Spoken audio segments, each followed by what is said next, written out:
vždy, keď sa dáva takáto cena za celoživotné dielo, tak keď sa natíska otázka, že čo bolo to najviac, čo ste dosiahli v tej kariére, na ktorý moment spomínate najradšej? No, príjemný dobrý večer vám všetkým.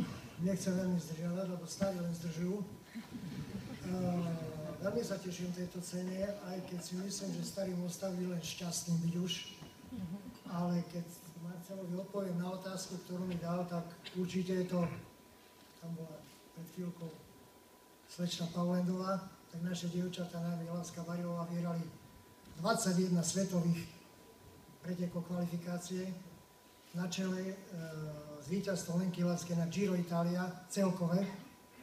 A tieto dievčatá boli 143 krát do 3. miesta v etapách na týchto svetových pohároch. Takže myslím, že to boli úspechy, ktoré boli nádherné a dúfam, že sa táto doba ešte aj ženskej cyklistike vráti. Ďakujeme pekne, budeme ženskej cyklistike držať palce. Ešte vás poprosím, neskončili sme.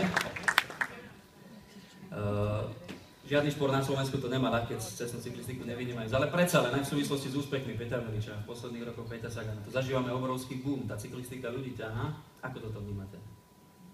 Ako toto vnímate, že je tu taký menší cyklistický boom na Slovensku v posledných dvoch rokoch? Myslím si, že to, čo urobili Peter Sagan, chlapci Velicovci, ale aj ďalší predtým, Milan Virča, títo cyklisti, aj pán Haťapka, ktorý bol pri tom. Myslím, že dnes je taká doba, že hovorí sa tomu Saganomania. Mne len za tento týždeň, alebo za 2 týždne sa prihlásilo možno 20 chlapcov, ktorí všetci chcú byť Sagan.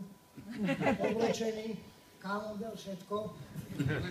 Ale keď sa s nimi rozprávam, tak akurát sa im tajnovať nechce. Takže to je asi takáto Saganomania. Čo zažila Ľudovít Pavela v slovenskej cyklistike do tých ďalších rokov?